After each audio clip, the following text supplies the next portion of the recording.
Guys, don't forget to subscribe and help the channel get to 170,000 subs.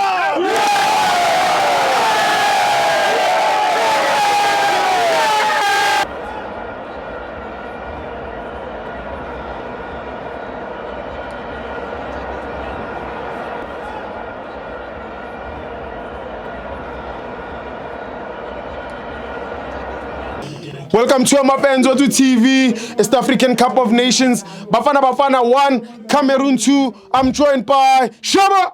Rosibo. Compliment. Yeah, thank you. Go and Namasoka fans with. Yeah.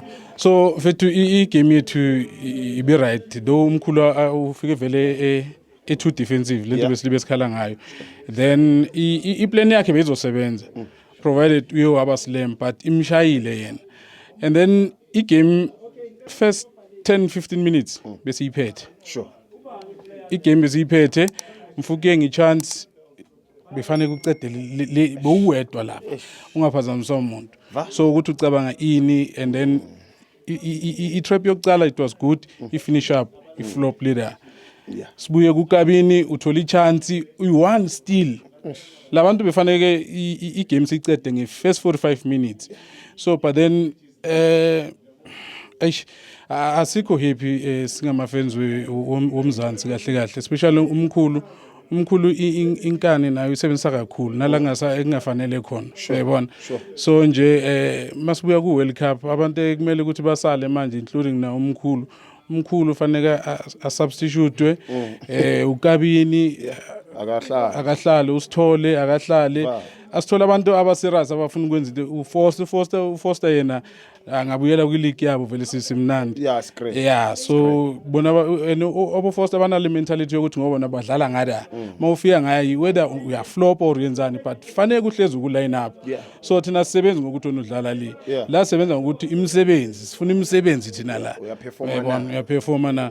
So but other than that sidlalile khona siphushile but second half yethu ibi poor. Yeah, ibi poor because basibonile thina ukuthi okay right labantu sebasinikile igame sesiyazenzela. Yabona number 10 wale Cameroon uyu umuntu bekaceda nje ngathi adila nje ngathi sisonke.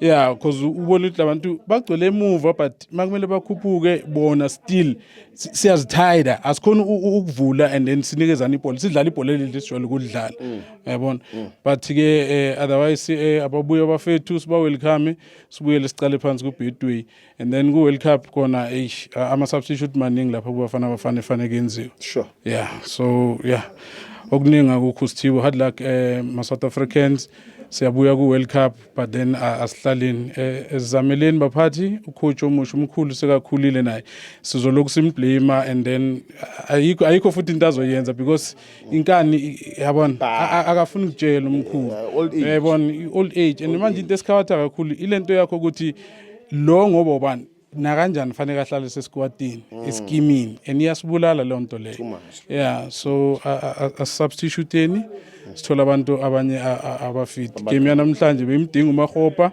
beyimdinga uMremi, beyimdinga uNkoda from the start thina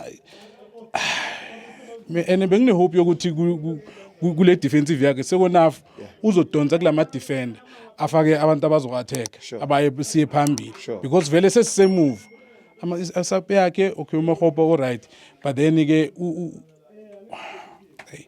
no ayaphela amagama akunankinga futhi akunankinga sithibo man yeah no it's fine hard luck bafethu asibuye sibone ku World Cup and I'm serious yeah sure fit God and I'm serious.